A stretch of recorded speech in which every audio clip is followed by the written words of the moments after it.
care needs located in one convenient location at 1081 East 18th Street in Rolla. Call 573-426-4455 to schedule your appointment today. Building your community, your health. At the KSMO studios here at 1340, it's time for our Mayor's Moments. That usually means that Mayor Brad Nash is here. And by gosh, golly, he is. I am. How are you, sir? Doing good. How are Good, you? very good. I'm doing pretty good. Have a good New Year? We did. Nothing too exciting going on. We stayed at the house and played games with the kids and ate snacks and munchies and sippies. And brought in the New Year with a couple of noisemakers and stuff? Oh, yeah. Yay. Okay, let's go to bed. I think at our house, the noisemakers were the kids. Well, same idea. It works. Yeah. It works. But, very good. But very good. Good Christmas as well? Absolutely. Very Absolutely. Good. Yeah, and I know you had a chance to go to a Blues game, so oh, yes. I got a chance to get out and of course, unfortunately, in the way they're playing this year, they did not get a win. But no, they didn't. But we had a really neat experience. It was the first time we got to take the kids to the game, and we got to be on the scoreboard where they come by with the camera. And so we got to do that. And then one of the ushers walked by and gave one of our kids a puck. So we had a great time. Yeah. It was a lot of fun. It is a lot of fun, and unfortunately, it's a lot more fun when they win. Yeah, that is true. But anyway, but nonetheless, it may be one of those kind of years this year. I'm thinking that it's going to be a struggle. But that's all right. That's all right. It happens. Anyway, we welcome Brad. Our first meeting of the 2019 year happened on Monday night. Yes. And it actually had a lot of discussion with a lot of different things going on. We'll try and summarize that or condense it a little bit. But we opened the meeting up. There was no hearing in person. So we went into some bids for the sale or trade-in of some current city property that they use, which is basically backhoes that are older. Some go back to 1993, some in the 2000s, but we needed a couple of better backhoes to do a job. We do, and at the current time, the city's got 7 backhoes, and so we looked at the possibility of what can we do with these? Do we need 7? Do we not? What exactly is a plan that we can live with and move forward? And so what we did, we put all of our city backhoes out for bid, and except for one. And so when those bids came back, I was actually pretty impressed with the results that we got.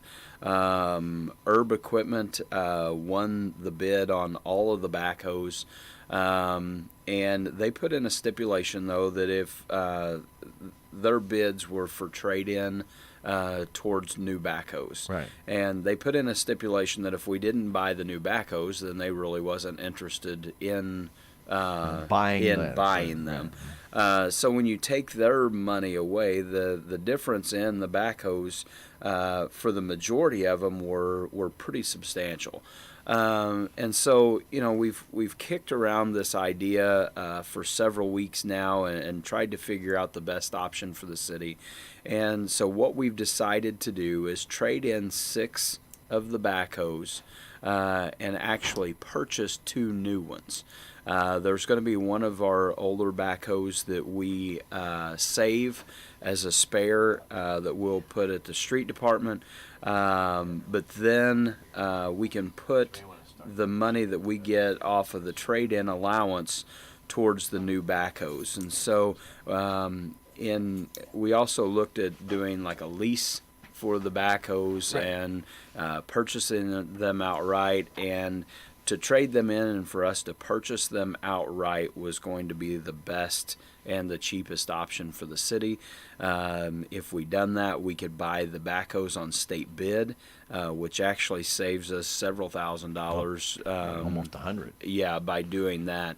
And if we lease the backhoes and we trade in the backhoes that we have, When the lease is up, they give you an option to buy, and basically we would lose all the equity that we have in our current backhoes, which was right around $86,000. And so that really wasn't a smart move. And so what the alderman opted to do is to go ahead and trade in 6 backhoes, keep 1 for spare, which would give us a trade-in of $86,000, and then apply that to the purchase of 2 new backhoes.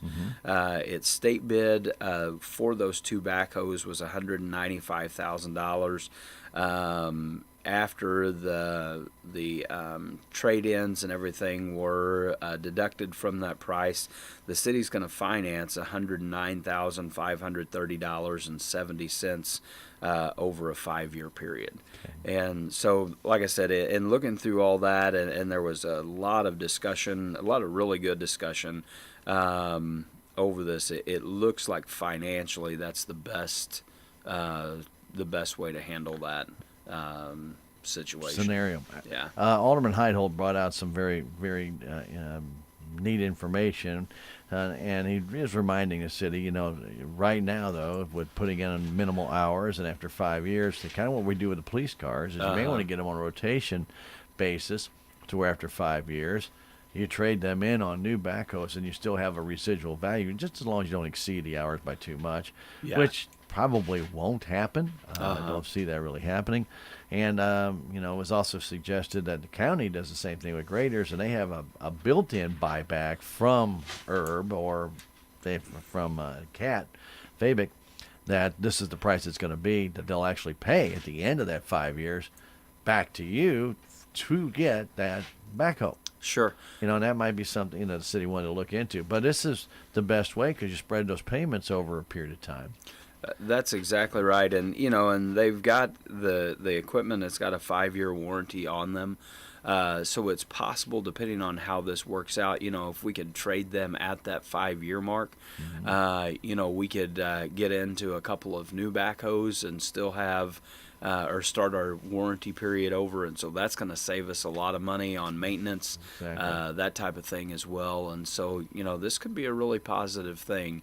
It's going to be something that we're going to have to at least this first round we're going to have to stay on top of, really watch the values of the backhoes and what the new backhoes are running and that type of thing. And so it's going to be a money game there for a little while. We're going to have to watch them really close. But I think if we play our cards right, I think this could be a huge, huge benefit for the city. And spread those payments out to where it doesn't break the budget. Yeah, exactly. And in looking at this, there was a question of when the first payments and everything would be due. It's looking like our first payment is going to be due July 1st, which is going to be our first day of our new fiscal year. And so we can budget for that in the new budget, and we're not having to do budget adjustments and that type of thing. And so I think it'll be a win-win, all the way around. So we'll see what can be done maybe with those contracts, and just talk with John Deere up there at Herb and see if some of those can be done, or at least give them an idea what you may have as an automatic buyback after 5 years. And maybe they won't do that with backhoes. I don't know. Sure. But you never know until you ask. Yeah. And so the idea is that, but it's a good idea to start putting on a revolving basis, because Brad, I can't tell you how many places in Dane County actually service backhoes. Okay. Like none. So if you have a major repair, you've got to ship off, and a backhoe isn't something you just drive to the local, service station. You got to put it on a truck, take it up. It's going to be an all-day affair to take that vehicle up to get it repaired, leave it there, and then drive the truck back, or whatever, and then have to come back. So somebody's going to be out of work that day, can't really do anything. And this way, what Herb has done, especially with the county, is they send guys down here. You don't go there. Yeah. You don't take the equipment. If they have to take the equipment back, they take it back. So man-hour-wise, it's a great thing for the city. Yeah. Repair cost-wise, it's a great thing for the city. It's all under warranty. So cost savings could be substantial in the future. Absolutely. And, a lot of times you have intentions of checking stuff out, and then time gets away from you, and before you know it, it's like, dang, we've had these things for 10 years. Or in some cases, 25. Yeah. So, if we can get this set up right and get it on the calendar, it's something that's going to be always in front of us, and we can keep track of it a little better. And like I said, I think this is going to be, a win-win all the way around. I agree with you. I think it's very good. Now, the one thing is you put out for financing bids. So once you made the decision to go with Herb, and it's for $109,000 XXXX dollars and cents, you need to finance it, and so the city put out 4 bids for financing. That is correct. We got 3 bids. 3 bids. Sorry, my papers are... Yeah, they disappeared. They did disappear. They did. We did get 3 bids for financing on the equipment, and the board elected to go with the Bank of Salem for that financing. Right. 3.5%. Yes. And a $200 documentation fee. Now, Yes. there was a bid from U.S. Bank for 3.49% and no documentation fee. There was a discussion there because U.S. Bank is not a true local bank, even though they have a branch here. And the alderman felt that they'd rather deal with a truly local bank that is centered right here in Salem. That is and correct. Town and Country Bank also bid on that with a little bit higher interest rate. So Yes. they did not get the bid. Yep, that is correct. So very good. So that is, and the reason that the alderman can do that, there is a 5% variance. Yes. For local businesses. That is correct. Falls well within that 1/100th of a percent. All right, very good. So that's that. Now we had to talk about a utility body for 2006 Ford F-250. Now this through Nap High Truck out of Jeff City, and that they do this work, and I think they're about the only one in this area that does this kind of work. But there had to be a few things done because that Ford F-250 we had some major, yeah, I'm pretty well say major repairs done of $6,185 to the engine, different things of that nature to get it back in shape. But now the bed had to be replaced. It was this truck was kind of in a situation to where it was having motor problems and transmission issues. But when you looked at what we were going to be able to sell this thing for compared to a new truck or repairing it, it just made during the budget time, it just made a lot more sense to repair it. And so they've put a new motor in it and a new transmission. The body, the actual cab and frame of the truck was still in fine condition, but the toolbox on the back, or the utility bed on the back, was in pretty rough shape. Yeah. So we did try to request bids for replacing that toolbox. And of course we got, like you said, there's not very many people around our area that does this. And so we did receive one bid from Napa Hyde out of Jeff City. And the way they broke their bid out, they gave us a bid for the base utility body. Then there was some additional options that we could have chose to put on that. And to be honest, there was some toolbox lighting, ladder rack, a rack to hold a water jug, that type of thing. Mr. Emery was not able to be there. He had to run to Kansas City to drop off some pumps. And so what the board did is approve the base bid for $5,865, plus one of the additional options in there was the removal of the old bed, which was $300. Wow. And so they included that in the motion to do, and then this way we can move forward with that. And then at the next meeting, hopefully Jack will be there, and he can discuss the additional options and whether we need those or not. And there was some discussion about possibly the city taking the bed off themselves. I think, and I'm looking at $300. Why would you even question that for people who do it all the time? Yeah, you have to mess with a lot of wiring goes into that. And then we really have no way other than getting the electric department's digger truck to lift that thing off, and then What do you do with it? Yeah, what do you do with it? And then you've got to drive the truck with no bed all the way to Jeff City to get the new one put on, and that's not a fun situation bouncing either. all over yeah. the place. Huh? And so, it's just for $300, we're a lot better off to let the professionals do it. Mm-hmm. And then if something happens or they mess something up, it's their fault and they get to fix it. There you go. So there was $17,500 budgeted for this. The original repairs on the motor and transmission, etc., that Brad was talking about, that was at $6,185. Yeah. And even with all the additional options, which I know the city's probably not going to go with, was another $9,908, which still would be under budget. yes. And so not a problem there. But the only commitment so far was for the base, which is just the bed, and then also the $300 option to remove the old bed to put the new one on. So that is correct. Until the next meeting, and there could be a few additional options that are added to that. Yes. But they were not needed to go ahead because the bed was in stock. That was indicated on their bid. Yes, that is correct. Very good. All right, very good.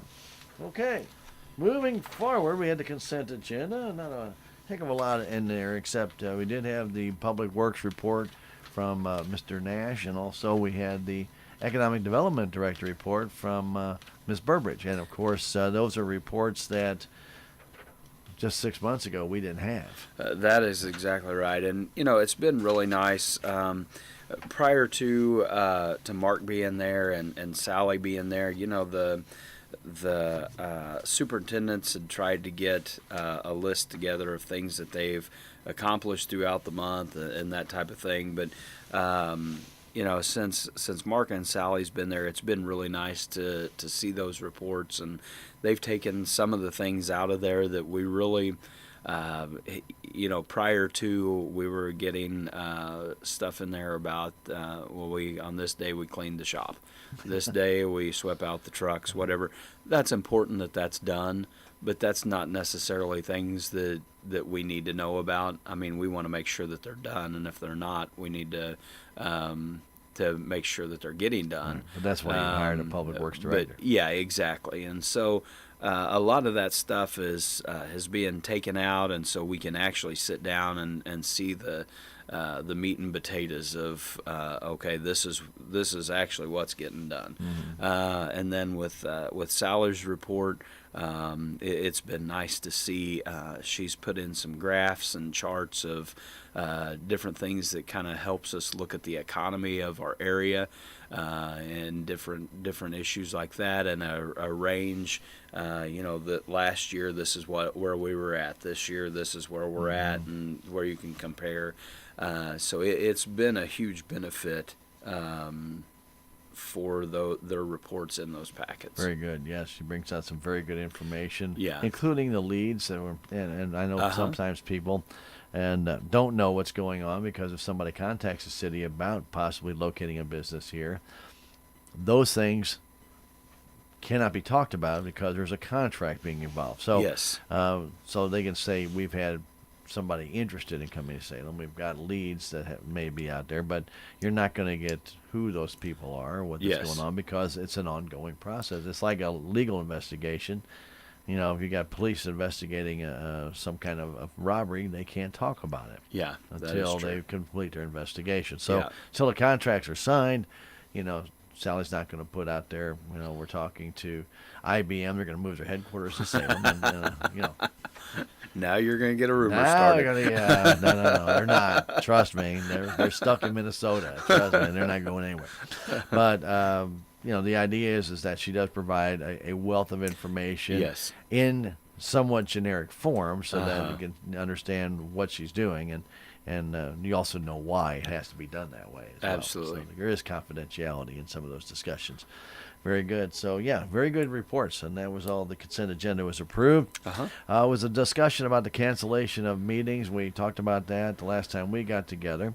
And City Attorney Cam C was to check on the possibility of using a phone conference as a decision-making way of canceling a meeting. and found out that cannot be done. That is correct. So what they ended up doing, there was some discussion of, and the cancellation of meetings. What we're looking at there is the days that we have snow or ice, and can't really get in to have the meeting. If there's a way that we can cancel that, or if we had a few meetings ago where there was just absolutely nothing on the agenda.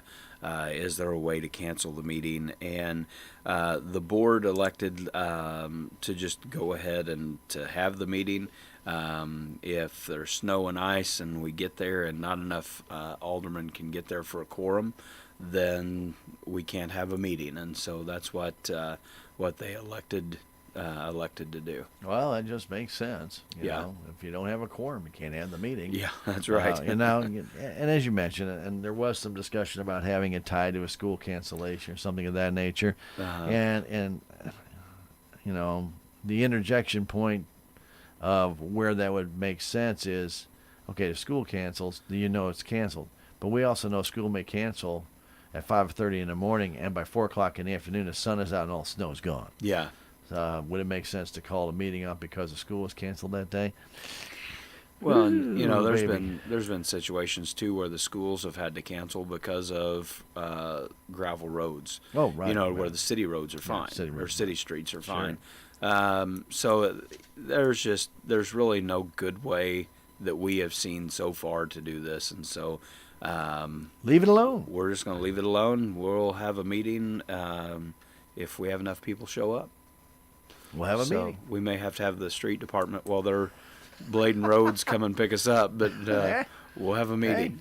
Well, whatever. If it works, it works. All right, very good. All right, the city administrator's report. City Administrator Ray Walden did report on the number of participants over at the Salem Community Center at the Army through Healthy Dane County, and it was, again, over 3,500 people in the month of December. That's a nice amount of participation. It is. No doubt about that. Went into talk a little bit about the Salem Visioning 2040. There is a kit that has been put together, but there's some comments that they want people to make comments on a visioning statement. Yes. And this is all part of this whole process that Ray's hoping within 5 to 6 months. He says that's a pretty aggressive timeline, but try and get something back from public input and everybody else's input to say, okay, we would like to be able to do this, and this, and then bring that to the Board of Alderman. It is, and this is part of the whole project that the college students came down last semester, I believe it was. And this is a visioning project that's going to go through up to like 2040. So this is a long-term visioning project for the city. And it was pretty impressive to see the kids work through that. And some of the things that they came up with, at this point, I really don't see that they would be options for us. But there was a lot of stuff in there that really opened my eyes to think about some possibilities of directions we could go. And so the committee's looking at that, and like Ray said, it would be nice if we could get that, in 5 or 6 months, but It'd be nice to have it by budget time, wouldn't it? Yeah, but I'm not sure. There's just a lot of work that's got to go into that before the alderman can approve that plan. But we'll see what happens. Very good. Okay, so he had that to discuss, and there are kits available, by the way. Yes. If somebody wants to go look at them, and they're open in the public. I know there's down at city administrative offices, public library has one. I think community center has one. There's a couple other places. I think extension office has one. There are a few places. If you want to find out more about that, you can call Sarah Massengale. Yes. Because Ray's kind of busy. Call Sarah, 729-3196, and she can tell you where those are at. And she also is working on this project. She's part of that committee. Yes, so, that is correct. So you can call her at the Dent County Extension Office or stop by the Extension Office on 5th Street up in the Judicial Building. Very good. You don't want to go in Ray's office. He is a stacker. Okay? Yeah. I just put I'm a piler. He is a piler. And now I'm calling us stackers because got so high. But it does. It all piles up after a while. We have a couple stackers over there at City Hall, don't we? Yeah. Anyway, Park and Recreation Director Ty Lydon was in the city of Salem, purchased land 11 plus years ago down on Highway 19 with the purpose of putting soccer fields there. Of course, there was discussion and nothing really got done, and without any funding from any kind of taxes, that was not able to be done for quite some time. And there was discussion about being in a floodplain, which is nonsensical because most soccer fields are in a floodplain. It's flat because that used to be the bottom of a river, lake, whatever, and that usually is fairly flat. That's why it's pretty easy to take care of them. And of course, within a floodplain, they also drain very well. So usually it's not a big deal. So, but the discussion was really not so much that, but about money. There's just no money to do it. One of the things that the Park and Recreation Board did decide, of course, this was all before the pool, was to try and get that soccer field project started by August of last year, obviously, when we had to redo the pool and the pool house. And, we got a lot of things done last summer, but that wasn't one of them. Yeah. We did go measure the fields, and we did realize we can put 2 full-size soccer fields on the opening that is currently there. So that's something that was never planned before. Everybody built a plan around aerial photos that showed a tree line they thought was creeks. No creeks there. And there is a little area where it does drain off out of the previous property that I think a culvert could do underneath, and it would not be a big deal. So we're looking at extending those fields out for tournaments, etc., that could be held at the field. So that's the property there. There was a suggestion, I know, that possibly look at the old middle school property for a soccer field, which can be done. The park board can definitely go do that. But that's not what that property was intended for. This other property was. So we'll look at it. But, sure. There's going to have to be a lot of earth moved up at the old middle school property. Plus, we have a building kind of sitting there. Yeah. So there's, but to try and get this expedited moving. Ty came in asking for the permission of the board to get an LWCF grant. There's a 50-50 grant through DNR to help pay for the development of these fields. Yes. And that was, like you said, there was some discussion over that, and that was approved to go ahead and move forward with that grant process. Right. And again, that's not locking in either location. It's just go ahead with the grant process. And the submission of the plans will be for 19 because we haven't really done that with. We won't have a time to do that and get an architectural drafting up that way for that. Also, part of that was the opportunity, because of the grant, usually takes some expertise. Ty did ask for some hours that the city has from the Merrimack Regional Planning Commission with their grant writers. That is correct. And, since the city is a member of MRPC, along with that, every year we get 18 free hours, basically, of... Well, you pay a fee. Yeah, you pay for it in the long run. But 18 hours of grant writing services, I guess you would say. So the board did elect to allow Ty to have 9 hours of the 18 hours. Up to 9 hours. Up to 9 hours to hopefully get that grant written. Very good. So, and he's been hard at it for the last day and a half. He's been on top of it. So, and there's a lot of questions and things that have to be calculated, put into place. We try and get that done before February 1st because you can submit it and then they can send it back to you with any deficiencies you might have. And it's all based on points. And so Salem has gotten 2 of those grants in the past. One, Billy's Playground. The other was for the baseball fields at the city park. So 2 grants have already been awarded to the city. We had to wait another year before we could apply again. That's why somebody said, well, why don't you just apply right after that? Can't do it. But the reason that the Board of Alderman have to approve it is, Brad, and I hope people understand this, is a 50-50 grant, but it's a reimbursement grant. So if we spend $250,000, the city's going to have to fork out $250,000 in cash or in kind to get that money back. Yes, that is correct. So it's not like it's get the money up front and do it. Wouldn't that be nice? Doesn't happen that way. So anyway, that's why the Board of Aldermen have to be involved to approve this, because it does involve the city's coffers. Sure. No doubt about that. Very good. All right. And then the Ray Walden did bring out a permission to sell an old police car on the Purple Wave surplus site, which has worked out well for the city in the past. It really has.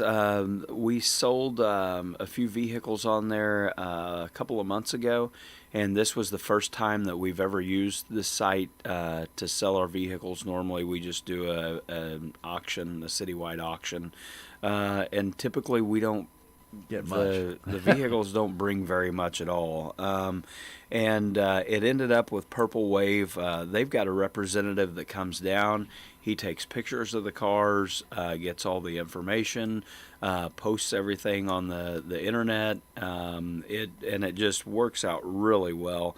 And I don't know about the other cars, but I know they were specifically discussed the street sweeper. The last street sweeper that we sold, or if you compare the last street sweeper we sold compared to the street sweeper we sold on Purple Wave, we actually got 12 times as much money for this other one on Purple Wave as we did selling it through just a normal city auction. So it makes a lot of sense for the city to be able to do this, and so they did agree to sell one of the police cars. It's a 2014 Charger, which we've been with about 51,000, give or take. And so we've been discussing this program with the police department for several years now of setting up a program that kind of mirrors the highway patrol and how they do their vehicles, to where we can get them rotated out when they've got few enough miles that they're actually worth something. Right, and you get good value for it back. Instead of absolutely running them into the ground and then try to sell them. So this way, we're very anxious to see what that car will bring and make sure that this program is paying off for us. Very good. So the board did allow Ray to go ahead and post that vehicle Yes. on the Purple Wave surplus site. So very good. So if anybody's interested, anybody is able to log on to that website and place a bid. As a matter of fact, one of the vehicles that was purchased, I believe it was a pickup truck, was awarded this last round to someone locally. So if you are interested in that, be watching. I'm not sure. I'm sure it'll take a few weeks to get it on there, but be watching because it will show up. Yep. Very good. Very good, sir. Very good. And then the meeting was adjourned. Yes. One thing that we forgot to mention. Oh, we did. Martin Luther King holiday is on the 21st, which is our meeting, normal meeting date. And so our meeting by ordinance has been moved to Tuesday the 22nd. So unless the board changes that. Yeah. But they did not. No, they did not. So if you show up on the 21st expecting to go to an alderman meeting, you might be there by yourself. Yeah. As will the city administrative offices. It'll be locked too. Yes. So you won't find anybody to go complain to. No, there will be no meeting on the 21st. Thank you. I forgot to bring that up. And that was it. That was it for the meeting, and we want to thank you again for coming in and kind of going over a little bit more detail and what happened at the Board of Alderman meeting on Monday, January the 7th. Absolutely. And thank you for being able to push that back to today. I know you had a board meeting with the fire department yesterday, so it probably worked out better for you. It did. It did. And we had intercounty here yesterday. Yeah. So it comes on second Tuesday of the month. They kind of had that locked in forever. So. But we're good. We're thankful for participation of these people to give you more information about things that you might not know about. Sure. So that's what it's all about. And we thank Brad for doing this program. The money to pay for the program comes out of his pocket. So yes, he's doing this to try and make everybody in the city well aware of what's going on and keep people abreast of what the thing is. Now, we do want to remind everybody, because there is some snow in the forecast, and we have no idea if we're going to get much. Don't really know. It's going to be a wet snow if we get snow, I can tell you that, because it'll be 36 to 38 degrees down to 30. It'll be snowball weather, guys. But when you push that snow up against a vehicle, remember, we have snow routes. Those snow routes need to be cleared. Get your vehicles off there, because they will push this snow up against it. And that night, going to get down to 30, and it will freeze. Yes, it will. Hard as a rock. Freeze. So you don't want to let that happen. But the crews will be out there doing their thing, And so we want to make sure everybody knows there are snow routes. If you don't know where those snow routes are, they are available at the city administrative offices. You can go ask for a copy of those. Basically, the routes to the schools, the nursing homes, and other services like that. Carty Street also was used at one time for U.S. Foods, so don't really know why that one is anymore because they don't use the trucks on that street anymore. So that one really should, I don't know why they would keep that one in there, but it has been. But kind of keep in mind any of the ideas going to those funeral homes, the senior resident homes, also hospital, things of that nature. Anything that's healthcare will be on those routes, or the ones to the school, like 3rd Street and Pershing. And we've got some major routes that need to be cleaned off as well. That is correct. Very good. Get a copy of that, and we may even post that in your will today here before Friday if they're more certain we're going to get an accumulating snow. Right now they say a trace to 5 inches. The heck is that? I mean, flip a coin. Yeah, well, actually now up here it says a trace to 12 inches. Oh my gosh, where did that come from? Sometimes I wonder. I look at these guys. I mean, that's really being vague. Yeah, it's kind of frustrating. How do you there's just no way to plan for that. No. Well, first off, up to 12 inches. Who knows? Was that going to come in our area? Is that going to go somewhere? But they leave it vague, and that doesn't work. That doesn't work for me. Yeah. Give me a little more detail on that. Yeah, exactly. But anyway, reading the weather this morning, they've kind of figured that the way it's coming in, it has not hit ground. It has not hit land yet. It's still off in the Pacific. Depends on where it hits, but if it hits in a certain location, we could be, because it'll be colder by the time it gets here, we could get a little bit more accumulating snow. Yeah. But it will be 38 degrees, so a lot of that's going to melt on the road. So salt will work great. Yeah. So will any of the little mixtures. Brad, thanks again for coming in. Thank you, sir. We appreciate it. Brad Nash, our mayor of Salem, right here on KSMO Radio 1340.